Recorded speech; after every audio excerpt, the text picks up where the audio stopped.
Bonsoir à toutes et à tous. Aujourd'hui, 25 novembre, journée internationale pour l'élimination des violences faites aux femmes. On se lève tous ensemble. Pour celles qui ne peuvent plus parler, pour celles qui ont survécu et pour celles qui se battent encore chaque jour. Bienvenue dans cette émission spéciale portée par la Fédération au cœur des causes.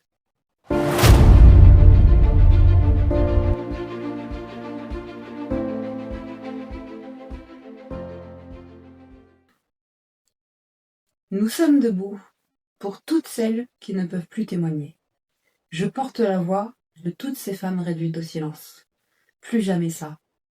Notre solidarité doit être plus forte que la peur.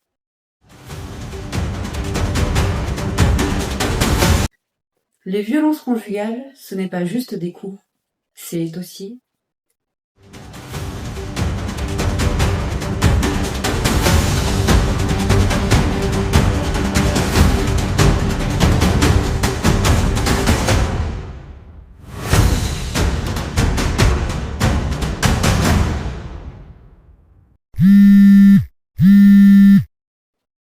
lorsqu'on possède un téléphone grave danger, ce n'est pas pour rien.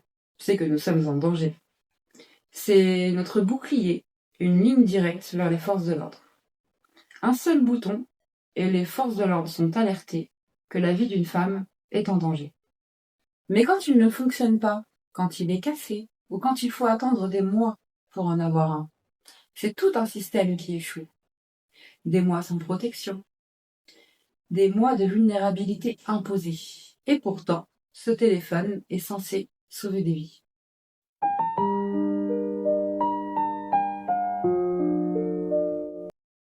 Si j'en parle aujourd'hui, c'est pour rappeler que nous ne pouvons plus attendre. Pour toutes celles que la justice n'a pas su protéger. Pour toutes celles qui ne sont plus là. Plus jamais ça.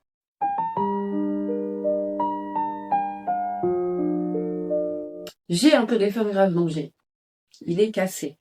Ce qui est cassé, c'est justement le bouton qui me permet de déclencher une alerte. Ça fait 6 mois que j'ai signalé que mon téléphone était cassé. Ça fait 6 mois que je suis sans protection et que j'attends. Dans mon cas, une mesure d'éloignement a été prononcée. Et pourtant, c'est moi qui ai dû partir. C'est moi qui ai dû quitter mon département, mes repères, ma vie. Alors qu'en réalité, c'est lui qu'il fallait éloigner, car c'est lui le danger.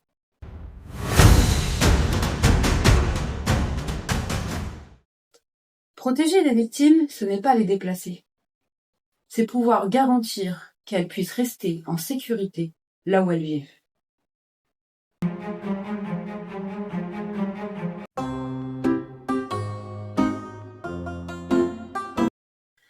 Dans mon cas, une interdiction de contact a été prononcée. En théorie, cela devait me protéger. Mais en réalité, il aura fallu que je me trouve en danger imminent pour que la justice ouvre une enquête. Et c'est seulement à ce moment-là qu'on découvrira la vérité. J'avais reçu plus de 7500 messages de sa part, soit 7500 violations d'une interdiction censée me protéger.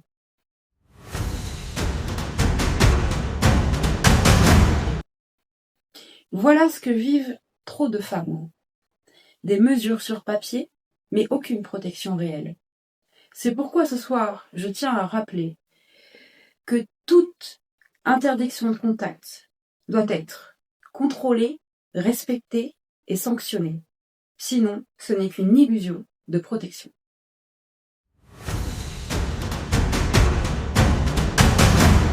La prison avec sursis est une peine écrite sur papier, mais elle n'est pas exécutée. L'agresseur est condamné, mais il ne va pas en prison. En réalité, le sursis n'est que très, très rarement transformé en prison ferme, même en cas de récidive. Les sanctions sont trop faibles et trop tardives.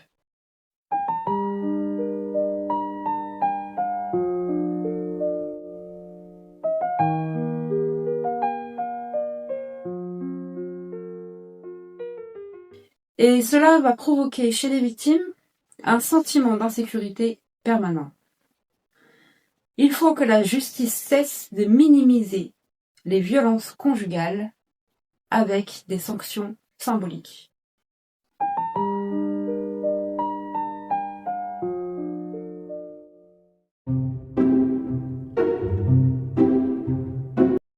La justice accorde des dommages et intérêts. Sur les jugements, c'est écrit noir sur blanc. Mais sur le compte des victimes, il n'y a rien. Pendant des années, les victimes attendent. Sans soutien, sans indemnisation. C'est pourquoi ce soir, je tiens à rappeler que la justice ne doit pas seulement condamner, elle doit réparer concrètement et immédiatement.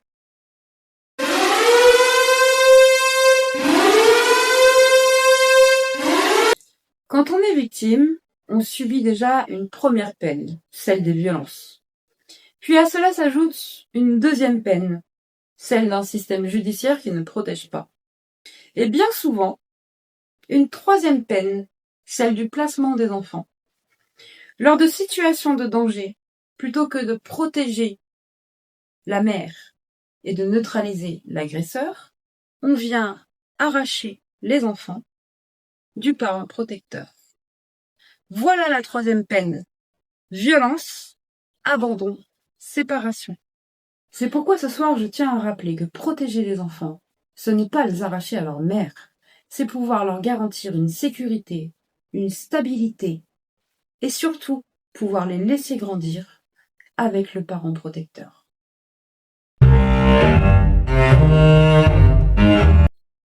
Et il y a encore une quatrième peine. Donc souvenez-vous, première peine, les violences. Deuxième peine, l'abandon de ce système judiciaire. Troisième peine, la séparation, lorsqu'il y a placement des enfants. Et à tout cela vient s'ajouter une quatrième peine, l'exil forcé. Pourquoi ? Tout simplement parce que dans la plupart des cas, lors de violences conjugales, les victimes se retrouvent hébergées dans des CHRS, des centres d'hébergement d'urgence. Mais lorsque les enfants sont placés, les logements deviennent trop grands pour les victimes et on va leur demander de quitter ces logements, sans même se préoccuper si elles sont à la rue. Voilà pourquoi la quatrième peine, c'est l'exil forcé. Donc ce soir, je tiens à rappeler que protéger les victimes, c'est aussi s'assurer qu'elles aient un toit, assurer leur dignité, leur sécurité et leur protection. Donc voilà, nous avons évoqué toutes les problématiques suite à la problématique des violences conjugales aujourd'hui en France. Pour ma part, c'était la première fois que je parlais de mon histoire publiquement. Donc c'est un grand pas pour moi. D'ailleurs, j'ai pu dévoiler mon histoire dans un livre qui sortira le 1er décembre, que vous pourrez trouver sur Amazon Prime, qui s'appelle « Je n'ai pas crié pour rien ». Donc voilà ma petite histoire dans ce reportage. Je pense que vous comprendrez grâce à cette émission pourquoi je mène tous ces combats aujourd'hui. Donc je suis concernée directement, mais beaucoup de victimes sont concernées également, et beaucoup de victimes ont rejoint la fédération Au Cœur des Causes pour qu'on puisse les aider et prendre en main leur situation. Alors aujourd'hui, il faut savoir que c'est compliqué de savoir vers qui se tourner quand on voit qu'on est face à un système judiciaire qui ne fait pas ce que nous, on attend. On a tendance aussi à se tourner vers des associations. Alors je ne dis pas qu'elles sont toutes mauvaises, mais en tout cas, pour ma part, j'ai eu une mauvaise expérience et plusieurs autres personnes ont pu me confirmer la même chose, c'est-à-dire qu'aujourd'hui, même vers les associations, il est compliqué de faire confiance. Je vais prendre un exemple simple. Je retrouve chez la plupart des victimes des faits qu'elles ont pu confier auprès d'associations, et le jour où elles ont eu besoin pour des dépôts de plainte, que ces associations puissent faire des écrits comme quoi elles avaient été témoins, en tout cas de ces dires, eh bien, il n'y avait plus personne. Donc aujourd'hui, il est difficile aussi de faire confiance aux associations. Donc je tenais à le préciser.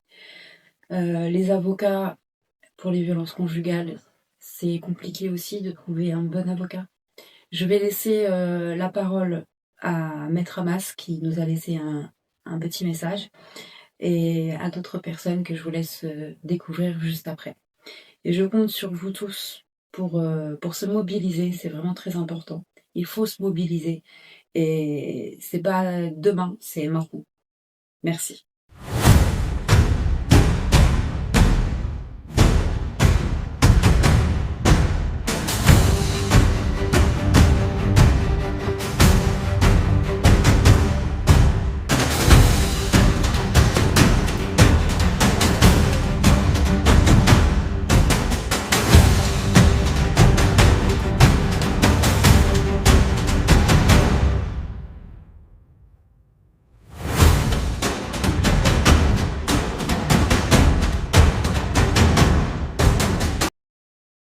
Bonjour Johanna, bonjour à tous. Tu es une des premières à t'être engagée dans ce combat et tu lâches pas. Et on a besoin de relais comme toi pour changer la loi, changer ce qui se passe. Je sais que mes propos sont violents et que je suis clivant et je suis suffisamment poursuivi par les services sociaux, parfois par les parquets, pour assumer ce que je dis puisque je suis relaxé systématiquement parce que ce que je dis est vrai. J'ai plus la même vie. C'est une vie préoccupée, une vie inquiète, une vie de combat. Par contre, on gagne grâce à des gens comme vous, qui relaient, parce que tu as été la première à me donner la parole. Et juste après toi, il y a eu Carl Zéro. Maintenant, j'ai le téléphone de tout le monde, des ministres, des députés, de toutes les chaînes de télévision, de tous les gens que vous connaissez. Et ils nous suivent enfin. Et s'ils nous suivent, si j'ai le numéro de Nicolas Demorand pour passer demain matin à France Inter, c'est grâce à toi. Parce que toi, tu m'as cru quand j'ai dit ce que j'avais à dire. Alors, levez-vous, indignez-vous, mais faites-le de manière organisée, sans violence, sans insultes. Faites-le dignement, comme des gens dignes qu'on doit être. Parce que on a pâti dans ce combat des gens qui hurlaient, qui disaient les gros mots, tout ça, cela, ils nous ont porté un tort considérable, ils nous ont fait passer pour des complotistes. On n'est pas des complotistes. En France, aujourd'hui, quand un enfant est placé, il faut beaucoup s'inquiéter. Je souhaite de bons travaux à tous et merci de me donner du crédit. Parce que on n'a pas de soutien. Je n'ai pas de soutien de mon ordre. Je n'ai pas de soutien du CNB. On a des soutiens de personne, en fait. On est seul dans ce combat parce que personne n'ose dire. En tant que vice-présidente, je veux rappeler que cette journée n'est pas seulement une commémoration. C'est un appel à l'action. Nous portons la voix des femmes, réduites au silence, et nous refusons que leurs histoires soient oubliées. La Fédération au cœur des causes s'engage chaque jour pour transformer la douleur en dignité et pour construire des espaces sûrs où la solidarité est plus forte que la peur. Ensemble, nous faisons vivre la mémoire et nous ouvrons la voie vers la justice. Aujourd'hui, je me tiens aux côtés de Johanna et de toutes les femmes qui portent cette lutte. Nous savons que trop de vies ont été brisées par la violence et nous affirmons ensemble que la peur ne gagnera pas. Notre fédération est un espace de dignité, de protection et de mémoire. Chaque photo, chaque témoignage que vous nous envoyez est une preuve que nous sommes debout, unis, et plus que jamais, nous laisserons le silence recouvrir vos voix. Bonjour à tous, je m'appelle Aurore Savary et j'interviens aujourd'hui en tant que coach pour cette émission spéciale sur les violences conjugales. À aujourd'hui, quand il y a une condamnation, la justice ne va toujours pas prendre en compte tout l'aspect psychologique et le préjudice moral que la victime a subi. Donc généralement, elle développe un état de stress post-traumatique avec une hypervigilance qui va être constante. Il y a également tout un tas d'autres conséquences, comme par exemple le manque de confiance en soi, le manque d'estime pour soi-même, les difficultés relationnelles, ou il peut également y avoir des flashbacks de scènes de violence qu'elles ont vécues. Et tout ça va nécessiter des mois, voire des années de thérapie avec un psychologue. Et pour que la justice donne des condamnations à hauteur du préjudice subi, il faut vraiment libérer la parole sur le sujet. Il faut parler de votre histoire, parler des conséquences que ça a pu avoir. C'est de cette manière qu'on va réussir à faire en sorte que les choses changent. N'ayez pas peur, n'ayez pas honte de raconter votre histoire. Il y a tout un tas d'autres femmes qui sont en train de libérer la parole. Et c'est tous ensemble qu'on va réussir à faire bouger les choses. Bonjour, je suis Véronique. Je parle aujourd'hui au nom de toutes celles qui ont vécu l'enfer derrière des portes closes. J'ai connu la peur, le silence imposé, les blessures invisibles. Mais je suis ici pour dire que nous ne sommes pas seuls. Chaque femme a le droit de vivre libre, sans violence ni humiliation. Je porte la parole de celles qui n'ont pas pu témoigner, de celles qui ont été réduites au silence. Plus jamais ça. Notre solidarité est plus forte que la peur. Merci. Plus jamais la peur ne doit dicter nos vies. Plus jamais la violence doit réduire quelqu'un au silence. Ensemble, nous portons cette voix, et ensemble, nous continuerons d'agir. Cette fédération est née pour ne jamais laisser les victimes seules. À travers vos photos, vos mots, vos témoignages, nous construisons un mur de solidarité. Bonjour, je suis Michel Fouesset, acteur-réalisateur. En tant que vice-président de la Fédération au cœur des causes, mais aussi réalisateur de la série, je rappelle que notre mission est de donner la voix à des personnes qui sont trop souvent ignorées. Chaque épisode est un témoignage, une trace de mémoire pour dire plus jamais ça.